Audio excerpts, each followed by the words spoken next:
garotada, estamos aqui com mais um Se Liga Mocidade. Para quem não me conhece, meu nome é Fernanda e hoje nós temos uma convidada mais do que especial. Oi gente, meu nome é Raquel, amiga da Fernanda, e estamos aqui para fazer um bate-papo bem legal com vocês. Sim, com certeza. Todos nós sabemos que hoje é dia dos namorados, né? Nosso tema do vídeo é solteirismo vezes Casados! Pois é, também você que é casado, fiquem ligados no vídeo, porque também eu vou falar com você. E que roda a vinheta, né?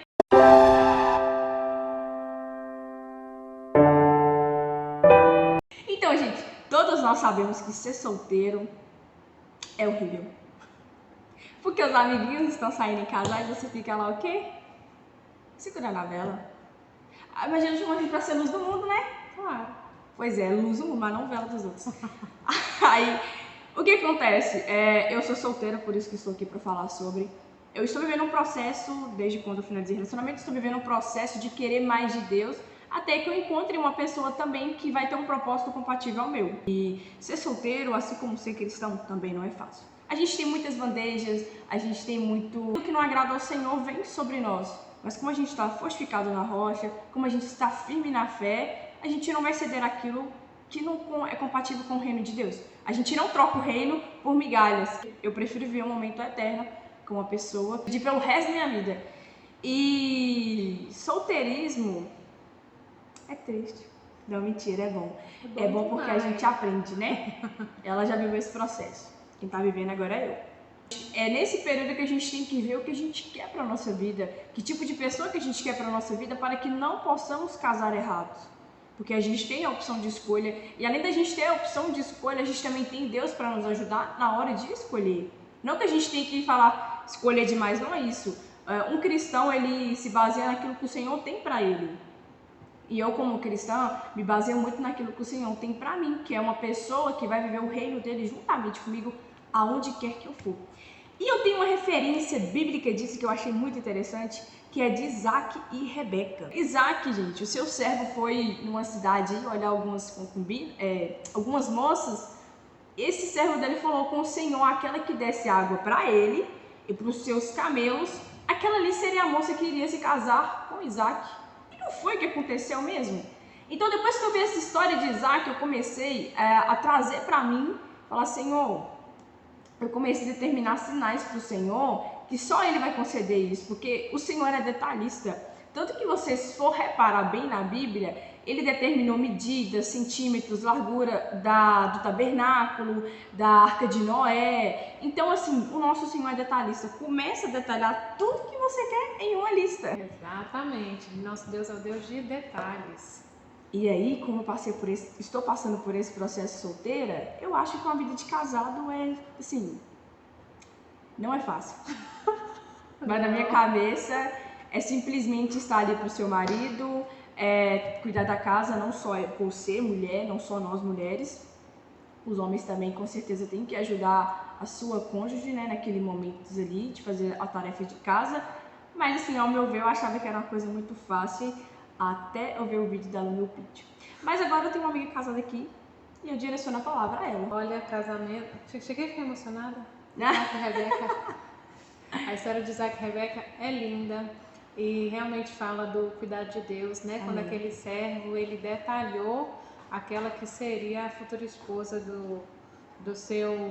de Isaac, né? E o que eu percebo é que o servo de Isaac, ao se deparar com Rebeca, tendo aquela atitude, ele viu nela uma atitude de serva. E como Fernanda falou aqui, num casamento onde a gente tem que cuidar da nossa casa, a gente tem em todo momento em atitude de servidão. E foi exatamente o que Rebeca fez. Ela serviu aquele senhor que ela não conhecia e sem saber que aquilo era uma resposta de oração. E com aquela atitude, ela conseguiu um casamento. Mas é muito importante nós falarmos sobre detalhes. Eu mesma sou prova de que muita oração e orações com detalhes o Senhor responde. Nós às vezes oramos por cura, por libertação e acreditamos naquilo que a gente ora. Mas na hora de orar pela nossa vida sentimental, a gente tem medo de pedir ao Senhor ou de falar com Ele, que é o nosso melhor amigo, tudo aquilo que a gente deseja.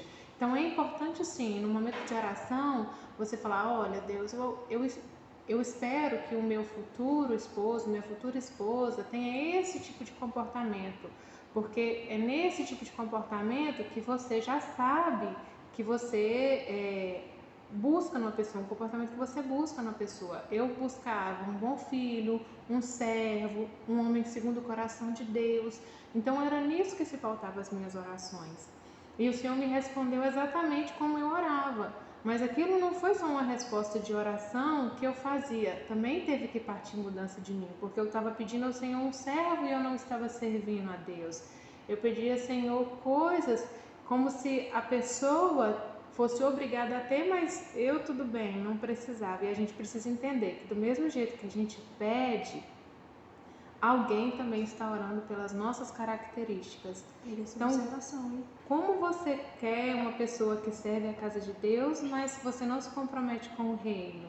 Então, como uma pessoa que está servindo vai conseguir se relacionar com a pessoa que está brincando de ser crente, como eu estava? Então, foi um processo de mudança que foi gerado em mim, e quando eu realmente me entreguei de corpo e alma ao Senhor, descansei nele, porque o momento da espera não é só você se guardar para o momento do casamento. Esperar é esperar de fato. Esperar é você confiar, não é você entrar num relacionamento e outro, achando que algum vai dar certo. Esperar é esperar. É você ter um tempo para você e Deus, você ver o que é realmente importante para você. Eu vivia um momento em que para mim era importante os meus estudos, então eu priorizei os meus estudos, a minha profissão, e nesse momento eu me aproximei mais do Senhor. Quando eu me senti completa, transbordando do amor dele, que eu falei, agora eu sou 100% feliz com Jesus, ele me enviou meu esposo. Vale lembrar também que cada um tem seu tempo, né? Talvez o tempo que ela teve é diferente do que eu voltei, diferente do que você também tem. E também, gente, lembrar que nós mulheres devemos casar com homens que vai nos amar assim como Cristo ama a sua igreja. Não é fácil, não é fácil. Então, fala por ela, hein? Esse namorado, esse noivo, se ele realmente ama a Deus acima de todas as coisas, se o comportamento dele é de alguém que ama a Cristo primeiro, e se vai te amar assim como Cristo amou a igreja. Cristo amou a igreja a ponto de dar a sua vida por ela. Então, o seu esposo, o seu futuro esposo tem que estar com esse mesmo propósito. E a espera, como a Fernanda falou, é diferente para todo mundo, e a gente não pode comparar o que a gente está vivendo com nada do que as pessoas viveram. Eu namorei por 3 anos e 11 meses antes do casamento. Eu não posso falar para ela, Fernanda, você tem que namorar 3 anos e 11 meses antes de casar. Vai ter gente que vai namorar por menos de 1 ano, vai casar, vai ser feliz e tá tudo certo. Cada um tem o que a galera tá fazendo, né? Tipo, eu não acredito que seja o tempo, eu acredito que seja a pessoa. Fala em questão dos dois serem espirituais. Quando o Senhor quer algo, ele faz acontecer do jeito dele. Sim, sim. Da maneira dele. E é mais do que você ter a certeza de que é realmente aquela pessoa, eu tinha certeza de que era o meu esposo, mas nós estávamos vivendo um momento em que a gente não conseguiria casar naquele momento. Então nós começamos a nos preparar para que aquele momento acontecesse. Então cada um tem uma realidade. O que você não pode é deixar que o Espírito Santo saia do meio de vocês. Se o Espírito Santo ainda está dentro do relacionamento, se vocês ainda estão conseguindo falar de Jesus através desse relacionamento, então está tudo certo no tempo dele, e com o que vocês vão fazer, porque a atitude de vocês também tem que contar, né? Não é só esperar, Deus, quero casar e vem. Todo mundo tem que, como nós falamos aqui há um tempo atrás sobre a viúva que só tinha um pouco de azeite, e quando ela foi pedir ajuda, Eliseu perguntou para ela, o que você tem em casa? E ela falou, um pouco de azeite. Então foi a partir do que ela já tinha que Deus começou a trazer milagres na vida dela. Então algo já tem em você, algo já existe no seu relacionamento. Você precisa colocar sua fé em ação para que as coisas também aconteçam. Que eu falo uma coisa bacana, não adianta você pedir algo a alguém que você não é. Não adianta pedir a Deus um cara que é um bom filho, exemplificando, que eu não seja uma boa filha. Não, não existe isso. Deus não é injusto nessas ocasiões. Ele vai sempre nos dar alguém que está no nosso mesmo nível. Digo espiritualmente, assim, falando mesmo. E é interessante que quando eu namorava, por exemplo, antes de eu namorar, eu tinha um processo também. Sabe qual que era? Que é o que eu acredito que você também teve. É a questão da oração, ler a Bíblia junto com o seu parceiro ou com sua parceira. Isso é uma forma de buscar a Deus também. Então, se vocês não têm esse hábito, se você já namora e não tem esse hábito, comece a colocar isso em prática, que eu tenho certeza que seu namoro ele vai decolar daqui para ali e o Senhor já vai evitar desde o início que vocês colocarem ele como primordial nos seus relacionamentos. Fazer propósitos juntos, eu fazia muito propósito de jejum e oração. A gente jejuava por um período juntos, no mesmo propósito, porque se o namoro, nós cristãos, nós namoramos para o casamento. Então, se a gente anda junto, desde os nossos propósitos espirituais, os nossos sonhos estão alinhados, tudo vai dar certo. Eu costumo falar que a gente, para dar certo num relacionamento, não é só ter química, é óbvio que tem que ter a química, tem que ter o interesse, né? Mas se os seus sonhos, o seu projeto, o seu ministério não estiver alinhado com o da pessoa, é como se vocês estivessem andando de mãos juntas, mas em direções contrárias. O famoso jugo desigual, né? O jugo desigual. E o jugo desigual não é só uma religião diferente. Às vezes são os propósitos diferentes, sonhos diferentes. O que adianta ter um relacionamento se o sonho da Fernanda, por exemplo, é viajar o mundo em missões e ela se relaciona com a pessoa que o sonho dela é ser pastor na igreja local? Como vai dar certo isso? É um jugo desigual. Então, o jugo desigual não é só de religião. Então, dentro de um namoro, vocês precisam estar alinhados nesses propósitos, sabe? Estar alinhado com a família. Quando a gente se casa, a gente não casa só com a pessoa, não é só o amorzinho da pessoa. A gente casa com o pai, mãe, irmão. E às vezes aguentar a família não é fácil. E se você não ama a sua família, a família do seu namorado, no período em que vocês estão namorando, que é o período de conhecer a pessoa, conhecer defeitos, qualidades, a gente vê em casamento, viu? Pega essa dica. Não se preocupe, enquanto namorado, ver só qualidade ou procurar qualidade no seu parceiro. Você tem que procurar defeito e ver se aquele defeito você é capaz de suportar até que a morte separe. Deixa para a qualidade ser reconhecida e conhecida dia após dia dentro do casamento. Se você conhece só qualidade no namoro, no casamento você vai conhecer defeito. E aí, para você desfazer aquele defeito ou falar, não dá para viver com esse defeito, como é que você desfaz em casamento? Tava cega, né? Podia ter visto enquanto estava namorando, não, prefiro aceitar que no casamento. Meninas, rapazes também não caem nessa onda de que só porque tá esse defeitinho aí, chegar no casamento muda, a tendência é piorar, segundo as informações que eu tenho de quem é casado. E outra, a Bíblia fala uma coisa muito interessante, que nós temos que viver em paz com todos. Se você, moça, não gosta da sua sogra, ou você, rapaz, não gosta da sua sogra, vai ter que engolir. Se você quer casar com a moça ou com o rapazinho, vai ter que aceitar a família da moça.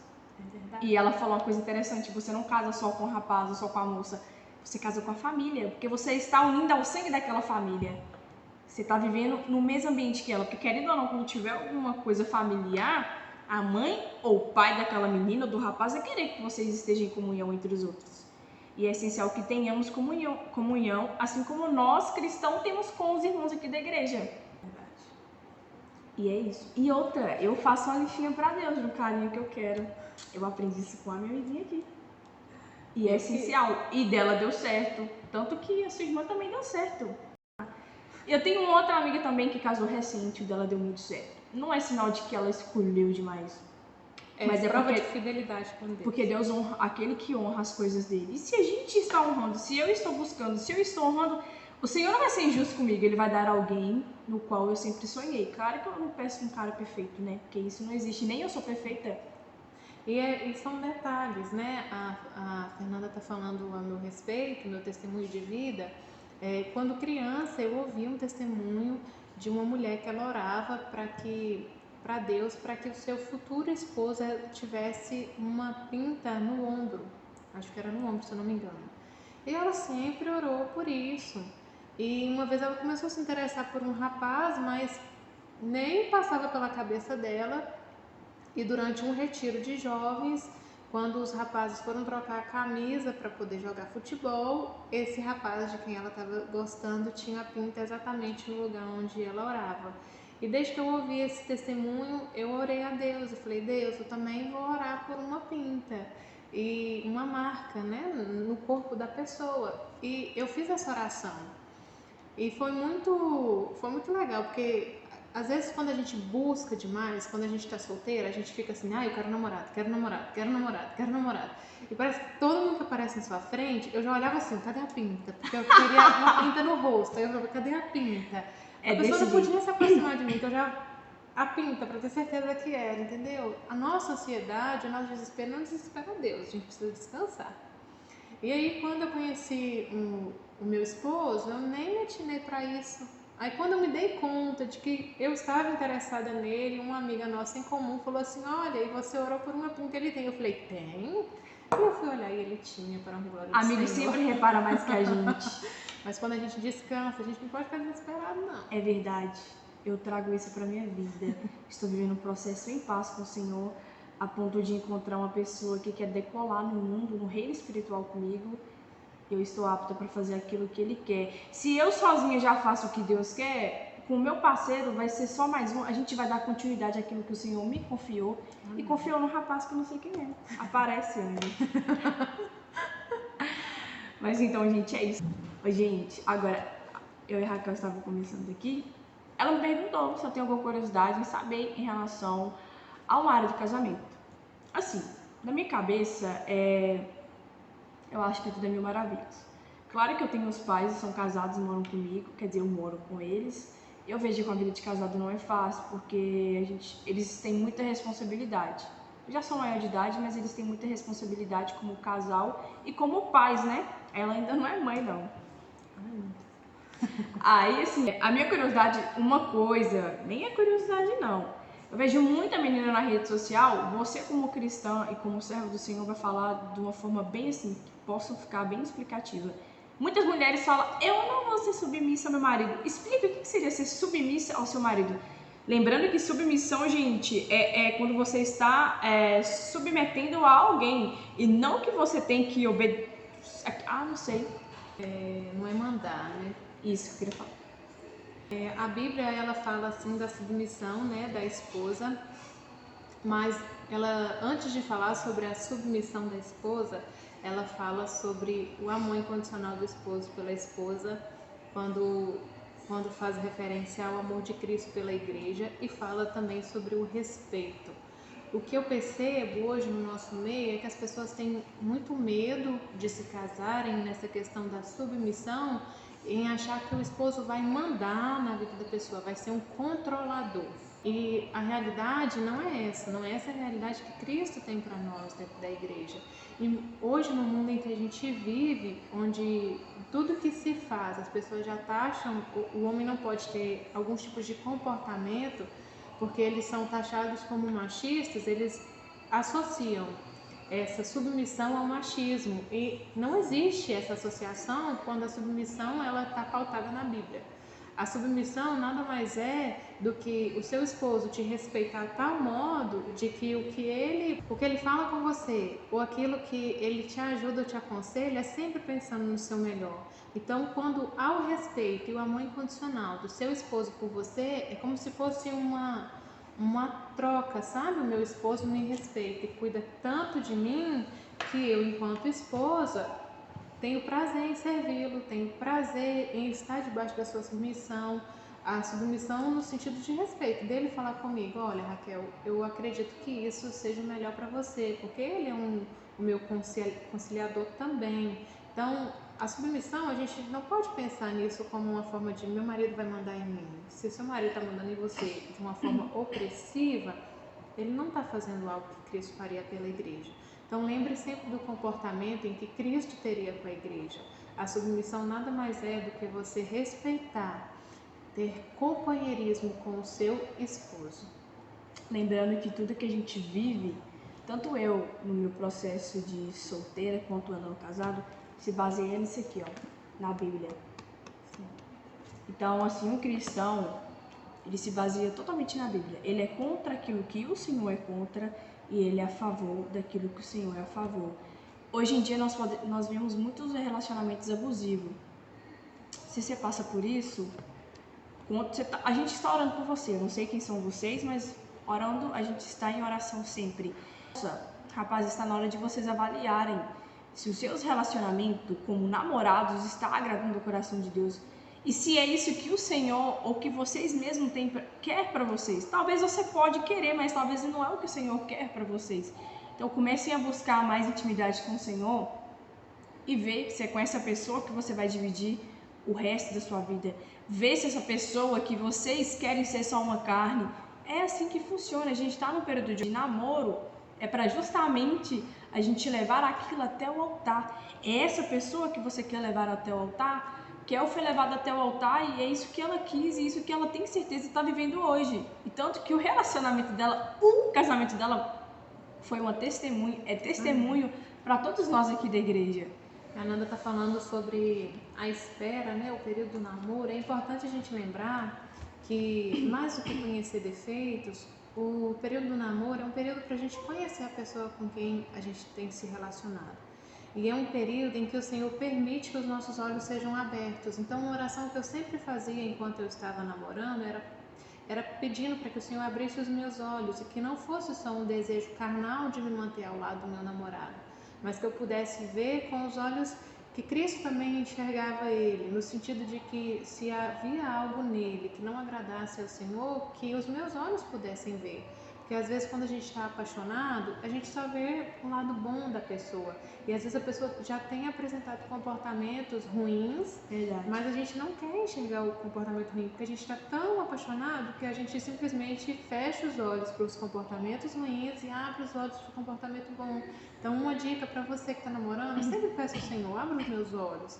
Se há algo que tenha acontecido no meu relacionamento que não vem de ti, ou que não vai me fazer uma pessoa feliz, um comportamento abusivo, por exemplo, que ele te mostre, que você entenda que esse mostrar seja uma resposta de Deus para a sua oração. Porque o Senhor não vai descer do céu e falar, ei filha, ei filho, está tendo um comportamento abusivo. Não, ele vai te mostrar com atitudes da pessoa que está do seu lado. Então, é importante esse período de namoro a gente conhecer as atitudes da pessoa com quem a gente está se relacionando. E uma coisa que a Raquel falou que é interessante, eu aprendi muita coisa com a Raquel, talvez ela não saiba, ela sabe sim. Eu aprendi que também no momento que a gente está na espera, eu aprendi, é minha oração e isso aconteceu, por isso que eu tô solteira, né?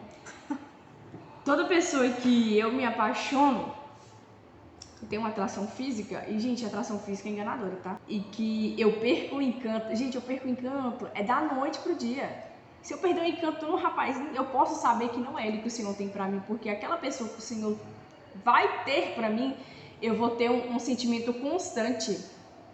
E todos os rapazes que passaram por mim, em questão de conversar, de gostar, de achar legal, felizmente eu perdi o encanto. Então eu soube que aquilo ali não é de Deus pra mim. Por isso que eu estou solteira ainda, porque não é de Deus. Quando for, as coisas vão bater e eu vou sentir que aquilo ali é o que o Senhor tem pra mim. Como que eu vou saber disso? Justamente por esse motivo que eu tenho orado. Senhor, se essa pessoa que estou conhecendo fulano, se for esse fulano, Senhor, que continue conversando tal, até onde o Senhor permitir. Mas se não for, que eu perco o encanto. E é surreal. Eu perco o encanto. Minhas amigas criticaram.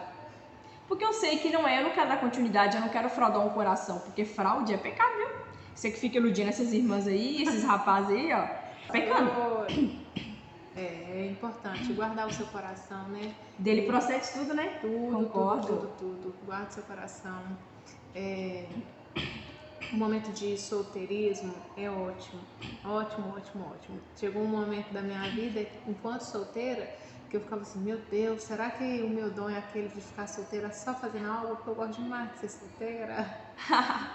Aí quando eu vi que não, né, o Senhor me queria também como uma esposa para cuidar do meu lar. Mas por que eu falo que é bom ser solteiro? Porque hoje a gente está numa geração em que parece que é um peso ser solteiro. E não é peso ser solteiro, sabe? Desespero. Você tem liberdade, não que o namoro vai te prender, mas você, quando está no namoro, você tem a pessoa como seu parceiro. Então, todos os momentos, ou a maioria dos eventos, você vai estar com a pessoa. Quando você é solteira, você tem liberdade para se dedicar aos seus estudos, dedicar a uma profissão. Se você tiver uma oportunidade, um emprego fora da cidade onde você reside, isso para você não vai ser um problema, porque você vai ter metas enquanto solteiro, crescer profissionalmente, estudar. Não vai ter nada te prendendo para que aquilo não ocorra. Agora pensa quando você está namorando, quando você está casado, se você recebe uma proposta de emprego, por exemplo, para fora. Não é só mais em você que você deve pensar, você deve pensar em um todo. Então, ser solteira é muito bom. É um momento em que você se dedica realmente à obra do Senhor, sem pensar se a pessoa que está do seu lado está fazendo a mesma coisa. É você e Deus. Então, vocês precisam curtir esse momento, entender que faz parte do nosso processo de vida, que a gente, no final das contas, para nós que estamos casados e todos vocês que vão casar, Ainda eu vou falar essa frase. no final da vida, a gente vai passar mais tempo casado que solteiro. Então, a gente tem que aproveitar esse período que é mais rápido, sabe? E não se iludir tanto hoje enquanto casado. Eu posso falar, às vezes a gente tem uma expectativa de acordar todos os dias e corações saírem por todos os lugares. Não. Tem dias que você vai enfrentar lutas, porque são duas pessoas diferentes, dois comportamentos diferentes, se dividindo uma casa com pai, mãe e irmão já é difícil, sendo criado todo mundo no mesmo ambiente, com a mesma educação, imagina dividir a sua vida com uma pessoa que foi criada completamente diferente de você. E nesse momento, nós, enquanto mulheres, é a hora de pedirmos Deus sabedoria para conduzir esses momentos de conflito dentro de casa. E para agir com nossos esposos da forma como Cristo gostaria que nós agiríamos naquela situação. Então, não é só conto de fadas, tem os momentos difíceis, mas quando você, como diz o Cláudio Duarte, casamento não é casar com a pessoa certa, é casar com a pessoa errada, mas fazer dar certo todos os dias. Então, quando você faz dar certo todos os dias, quando você chama o Senhor para ser parte desse relacionamento, desse casamento, tudo dá certo. Com muita oração, Jesus, tudo dá certo. Amém. Gente, lá em 1 Coríntios 7,32 vai nos dizer que o solteiro tem que se preocupar com as coisas do Senhor e o casado com as coisas do casamento. E a gente encerra falando isso. Não desesperem. Espera no Senhor, confia no Senhor. Espera no Senhor e confia. Cuide das coisas de Deus, que Ele cuida das suas. Pois é, então vamos focar mais no reino de Deus, colocar Ele como primordial. A partir do momento que você começar a se relacionar, coloca o Senhor em primeiro lugar, que tudo vai dar certo. Mateus 6,33, coloca o reino dele, que as demais coisas só vão vir atrás de você. Então, gente, é isso. Se inscreva no canal. Dá like se você gostou do vídeo. Se você não gostou, também dá like, gente, para ajudar o canal da Fernandinha e o vídeo chegar mais longe. Isso aí, a palavra de Deus, ela tem e deve ser mencionada.